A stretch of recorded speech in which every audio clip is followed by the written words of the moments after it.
welcome to my channel. In today's video I would like to return to the Galaxy S25 Ultra, which I have been using for almost 4 months. My review of the Galaxy S25 Ultra has been on the channel for some time now, so if anyone hasn't watched it yet, I invite you to watch it. But in today's video I would like to share my thoughts on this device after using it as my main device for a long time. Has anything changed in my opinion? I invite you to watch this video. I will start with the appearance and materials. This year flagship model in the Ultra version is made of 2 panels of glass on front and on the back, an aluminum frame with a thin layer of titanium. I have been using my phone for almost 4 months. I do not carry it in case, nor do I have any glass on the screen. Personally, I really do not like carrying smartphones in cases because they spoil the feeling of using the device quite a bit. You do not feel the premium materials, you do not feel the coolness of the device when you take it to your hands. In addition, they significantly increase both the size of the device and its weight, and I remind you that this year it is the size and the weight that are the key changes compared to last year's Samsung Galaxy S24 Ultra model. Personally, I am very pleased with both slimming down and the weight reduction of the Samsung Galaxy S25 Ultra compared to the Galaxy S24 Ultra. Every time I take the Samsung Galaxy S24 Ultra, I appreciate the changes that have occurred in the Samsung Galaxy S25 Ultra model. The newer model is noticeably lighter, which makes me very happy. It also has more rounded corners, which makes my hands less worn out and the phone does not dig so much in my palms. These are 2 key advantages that I appreciate very much after switching from the Samsung Galaxy S24 Ultra to the Samsung Galaxy S25 Ultra. But let not be so rosy. There is also one disadvantage which I did not notice during my review, but I have noticed after a few months of purchase. The point is that the frame in the Samsung Galaxy S25 Ultra has flatter edges. It looks very nice, but in practice it means that using it with one hand is practically impossible. Due to the flat edges, I'm unable to hold the smartphone with one hand and safely reply to a message. Every time I do this, I feel like the smartphone will fall out of my hands in a moment. If you have smaller hands like me, the Samsung Galaxy S24 Ultra is a much safer solution in terms of one-handed usage. Although in my case it is also more painful because these sharp corners cause redness and pain in my hands. Unfortunately, Samsung has not managed to come up with a golden mean in this matter. Maybe next year we will get a device that will be a better profiled for one-handed use and will not be as angular and blocky as the Samsung Galaxy S24 Ultra. Time will tell. In terms of the appearance and durability of the smartphone, I give it 5 stars out of 5. I have nothing to complain about here. I do not see any signs of usage after 4 months of use. The only flaw on the display that I see is one small scratch that appeared on the screen, but it was not my fault. While being examined at the hospital, I had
all I have to do is unlock my smartphone with my fingerprint and it will immediately leave a greasy and clearly visible stain on the screen. Wiping the display helps, but it is a temporary solution. In this respect, the Samsung Galaxy S25 Ultra is a much better device. It is not perfect, but you can see the progress. The display is less prone to fingerprints and it is much easier to wipe these fingerprints off the device.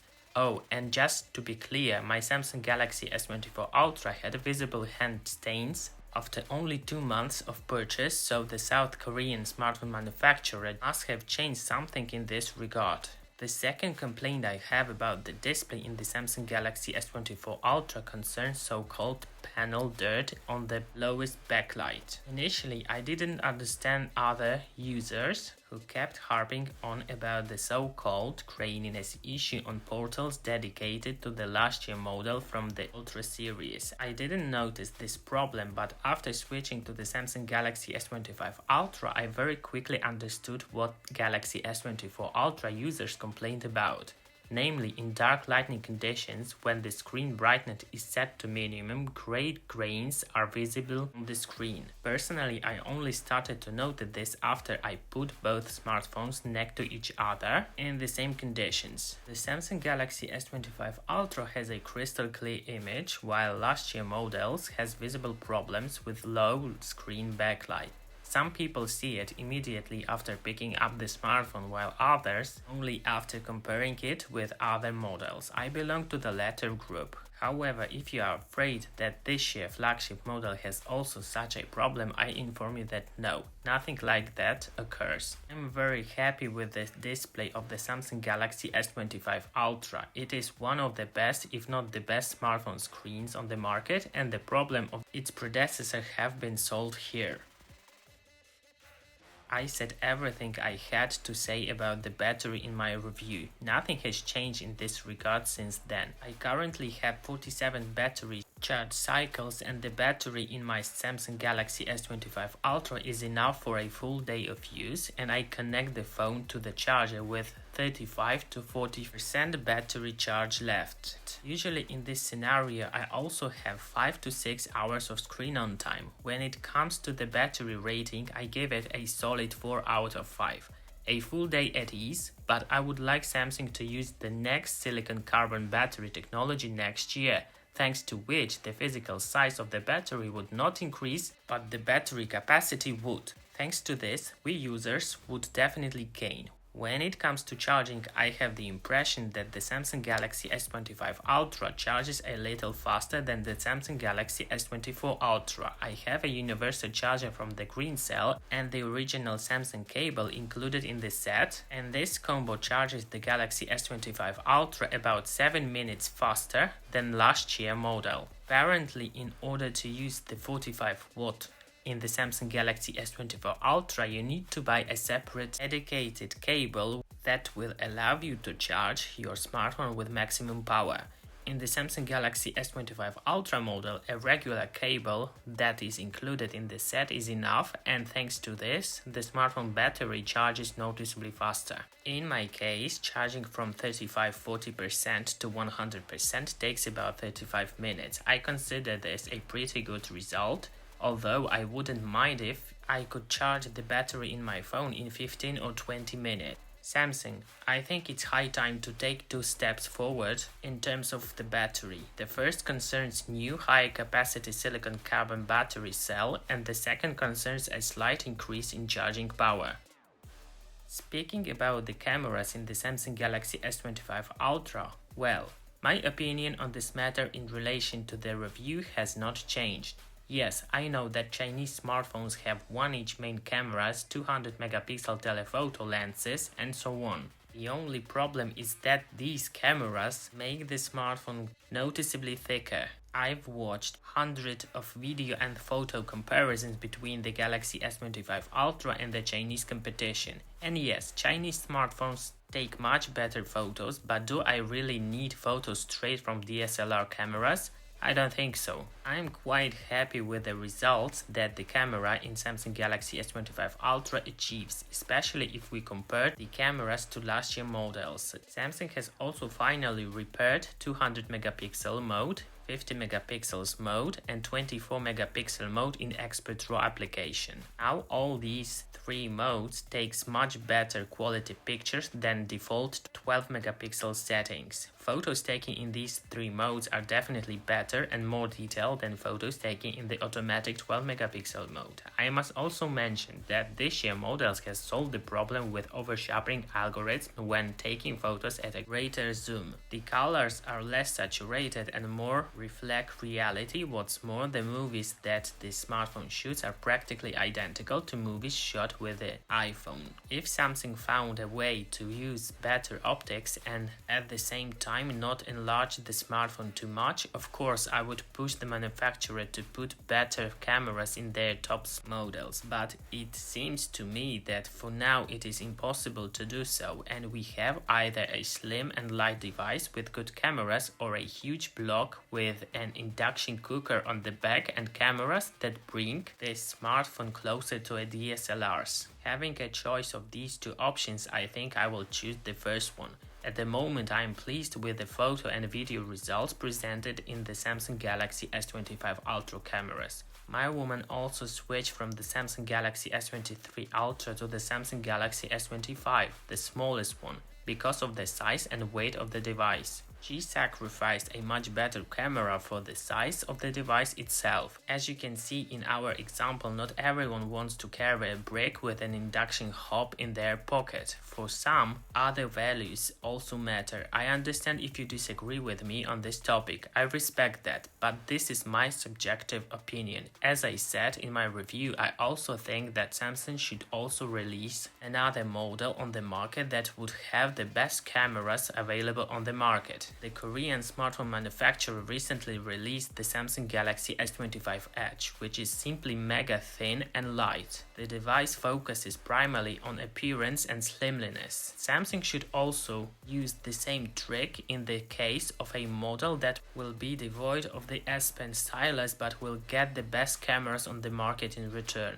Everyone could choose what they prefer and no one could find fault with the manufacturer for saving on cameras. I think this would solve the hate we have for the Galaxy S25 Ultra right now. I personally accept the cameras we got in the model, but in return I still have the built-in S Pen and a slim and light design of the smartphone. I understand that others would sacrifice the stylus for the cameras, and I think Samsung should also consider the possibility of introducing such a smartphone to its portfolio. We discussed remaining issues related to the Samsung Galaxy S25 Ultra in depth in my review of the smartphone, so if you haven't watched it yet, I invite you to watch it. What I can add is that Samsung should bring back Bluetooth functionality in the stylus. I think that removing this functionality was a mistake, and next year this function will return to the Samsung Galaxy S26 Ultra. In terms of the software itself, the CPU or other components, nothing has changed. The smartphone is still incredibly fast, nothing stutters and works very well. The prospect of receiving all the new functions related to artificial intelligence from the next year's Galaxy S26 is very tempting. As everyone probably knows, the Galaxy S24 Ultra received almost all the AI functionality that were presented in this year's Galaxy S25 line. So I think that next year the Galaxy S25 will also receive all functions related to Galaxy AI that will be presented in next year's Galaxy S26 lineup. I am rather calm about this, as well as about further system updates. What do you think about Samsung Galaxy S25 Ultra? Do you share my opinion that Samsung should release its photo smartphone and leave the Ultra version as it is now? Do you own any smartphone from this S25 lineup?